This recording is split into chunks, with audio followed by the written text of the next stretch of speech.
Bien,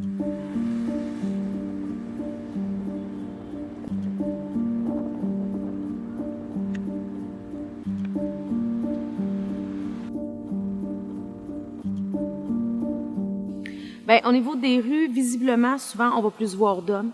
Parce que l'itinérance, elle se vit différemment au niveau des femmes puis des hommes. Les femmes veulent pas vraiment s'identifier tant qu'itinérantes parce que pour leur sécurité, elles ont peur de se faire agresser, elles ont peur de se faire violer, elles ont peur de se faire voler aussi ou carrément juste aussi avoir le statut d'itinérante aussi, là. Le cas des femmes, on en parle peu parce que les femmes s'identifient pas. Et je pense que dans la société, on a plus tendance pour en parler de quelque chose, c'est parce que quand on voit, et des fois dans les hommes, on en voit plus souvent. La plupart du temps, puis je vais pas dire toujours parce que chacun a son histoire, mais la plupart du temps, c'est des personnes qui ont eu des enfances, très difficiles, puis tout ça, des personnes qui ont rarement eu quelqu'un qui croyait en eux, qui ont souvent été abandonnés, abusés, heurtés, négligés.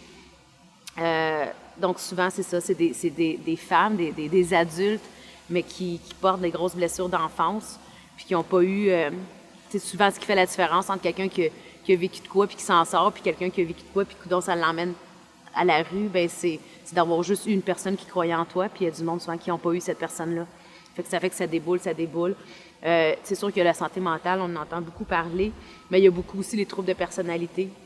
Des personnes super narcissiques ou des personnes, au niveau de leur comportement, là, qui ont tendance à, au lieu d'avoir rapproché le monde, ils les éloignent. Parce que c'est des personnes aussi très abandonnées. Souvent, c'est la famille coupe, les amis coupent, et eux-mêmes dans la rue, c'est vraiment la méfiance. Ben, j'ai fait de la détention. J'ai passé une partie de ma vie en prison. Puis j'étais rendu là-bas, j'étais comme chez nous. Parce que je prends peut-être plus de responsabilité. C'est là, j'ai nourri. Mais quand même, ça prend des sous. J'étais fumeur. Puis là-bas, ben, je fais beaucoup de trafic. Puis la violence, pas toujours évidente. Mais il y en a quand même. Pas il y a de la violence physique, surtout de la violence verbale. Ce qu'on trouve qui les relie en grande majorité, c'est des traumatismes.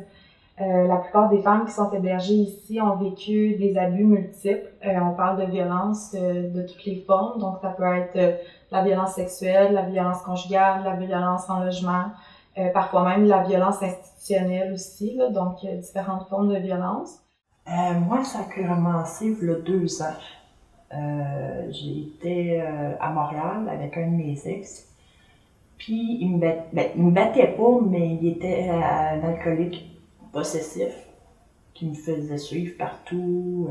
C'était à feu, là. La forme d'itinérance est vécue différemment. Je pense que les femmes, ils sont plus appelées à être hébergées d'un endroit à l'autre, de contribuer aussi un petit peu au mode de vie de la personne qui va héberger. Puis aussi, ben, ils vont se soigner vraiment leur apparence physique par mesure de protection pour pas avoir l'air vulnérable. Souvent, les femmes, on va les retrouver en itinérance aussi, mais en couchsurfing. Ça fait qu'ils vont se trouver souvent d'un appart à l'autre ou d'un divan à l'autre, parce que la femme, elle a quelque chose que l'homme n'a pas, c'est un peu son charme, puis c'est plate à dire, mais son corps, puis tout ça. Puis souvent, au lieu de se retrouver en danger dans les rues, elle va se mettre en danger aussi, mais elle va aller dans des appartements, d'une relation à un autre, puis tout ça. Fait que c'est un peu moins visible, même s'il y en a beaucoup. Et puis, les femmes aussi, souvent, moi, ce que je vois dans les Laurentides, souvent après ça, ils s'en vont l'hiver, je ne les vois plus, mais l'été, quand ils arrivent, ils vont vivre dans leur auto. Fait que pour eux, je pense que ça leur donne un cocon plus sécuritaire, là. J'ai habité chez ma mère. Ma mère, elle me dit, t'habites plus ici, faut que tu trouves une place. Et je me suis en allée à la maison d'Ariane, 3 mois. Après ça, je me suis en allée à la maison de Lina. J'ai resté à la maison de Lina, à Laval, pendant 2 mois. Après ça, j'ai décidé de m'en aller en appartement avec un de mes ex, qui est le père de ma fille. Jusqu'à temps que je m'aperçoive qu'il faisait de la porno juvénile. Moi, je suis revenue à Saint-Jérôme. Après ça, je me suis en allée au mi-temps à Sainte-Thérèse, un autre centre pour femmes battues. J'ai resté là 2 mois jusqu'à temps que j'aille ma classe ici à Maison de Sophia. Puis, entre-temps, j'ai habité 3 semaines chez un de mes amis. C'était l'enfer. Parce qu'il consommait de la drogue plus de la boisson, fait que c'était l'enfer.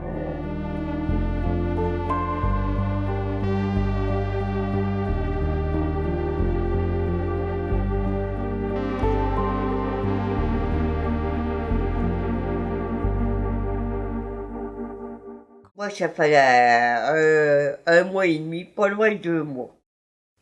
Puis comme je suis bien ici, je suis pas pressée de partir, c'est comme chez nous. Moi, je suis une vieille de la vieille. Parce qu'après, en part de ça, ben, c'est la rue, puis tu fais du camping dehors, puis tu te fais. Si jamais quelqu'un de maladie je peux pas dire, ben, c'est pas facile parce que il y a beaucoup de problèmes de consommation. La drogue est en évidence, surtout la cocaïne, la boisson. Puis il y a des gens qui veulent pas, ils veulent plus prendre de responsabilités.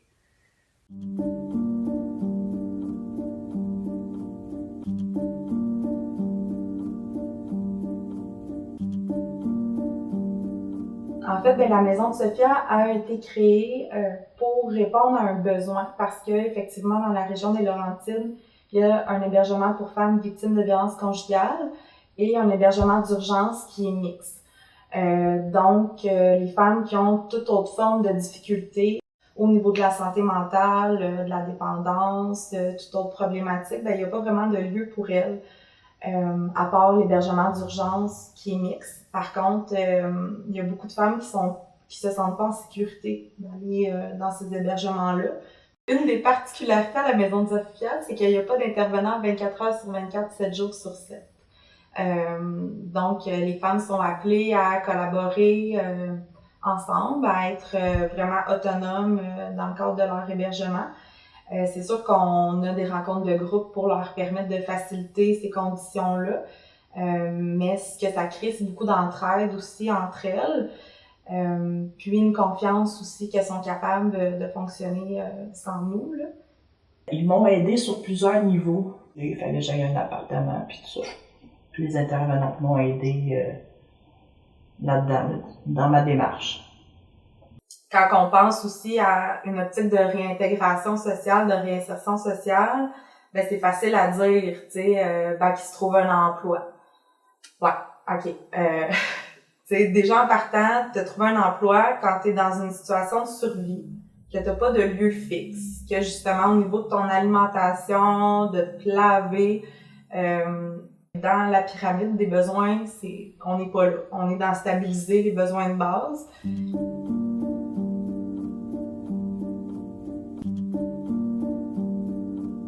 Il y aurait beaucoup de sensibilisation à faire, là, que ce soit au niveau de la santé mentale, de la dépendance. Même la plupart du temps, quand j'entends leur histoire, je me mets à leur place, puis je me dis que possiblement que je serais dans la même situation qu'elles.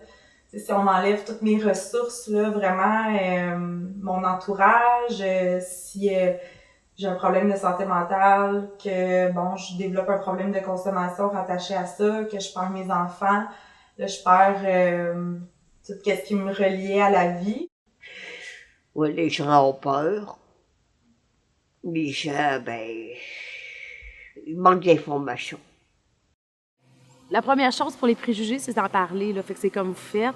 C'est de s'ouvrir l'esprit, de se renseigner, puis d'en parler. T'sais, les préjugés, ça se brise avec l'information. Dans mon trépas,